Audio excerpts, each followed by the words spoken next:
एक मुर्दा जब कोई मर जाता है, चाहे रात को,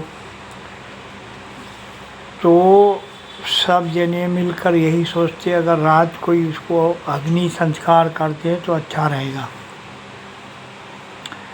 कहने का मतलब है जब तक उस मुर्दे को जलाते नहीं तब तक चैन से नहीं बैठते, जबकि वो मुर्दा कुछ बोलता ही नहीं, चुप रहता है, वो तो कुछ बोलता ही नहीं।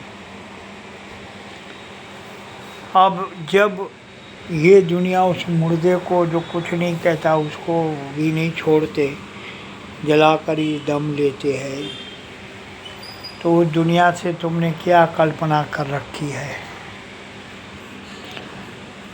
हम पंडित है, 50 साल से भी ज़्यादा में है, हमको अनुभव है कि दुनिया कितनी नौटंकी है, नाटकबाज है।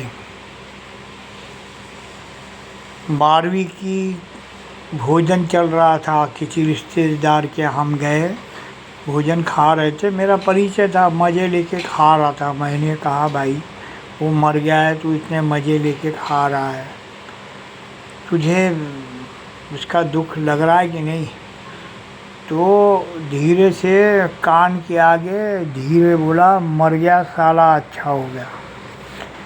ये दुनिया जो तुम्हारी मिठाई खा के और तुमको ही गाली दे, उस दुनिया से क्या कल्पना करी है। और एक बेटे बाप मर गया था, हमने उसका संस्कार कराया, तो जब उनकी अस्थियाँ घर इधर उधर के फिर घर आए तो उन्होंने बोले हम 5 दिन भोजन नहीं बनाएंगे। मैं बोला शादी रुकी चुकी खा के बेचारे चलेंगे।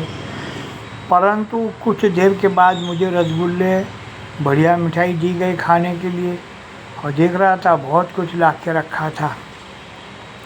मैं बोला ये दुख की घड़ी में भी इतनी सुंदर व्यवस्था खाने की, वाह रे दुनिया। और एक बात, किसी का पति मर गया, रो रही थी, मैं चली जाती तो अच्छा था, आप नहीं जाते, अब मैं रह के क्या करूँगी, ढोंग ढला कर। कुछ दिनों के बाद जाके देखा क्या कपड़े पहने, क्या खाना खा रही, हंस रही थी मस्त ये। तो इस नौटंकी बात दुनिया पे तुम कल्पना करो और अपने जीवन को नरक बना दो, ये ठीक नहीं है।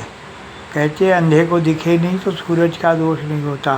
तो जो कुछ होगा भगवान के साथ होगा, भगवान से प्रेम बढ़ेगा तो ऑटोमेटिक संसार से रुचि कम होगी, क्योंकि उसमें बहुत बड़ा सुख है।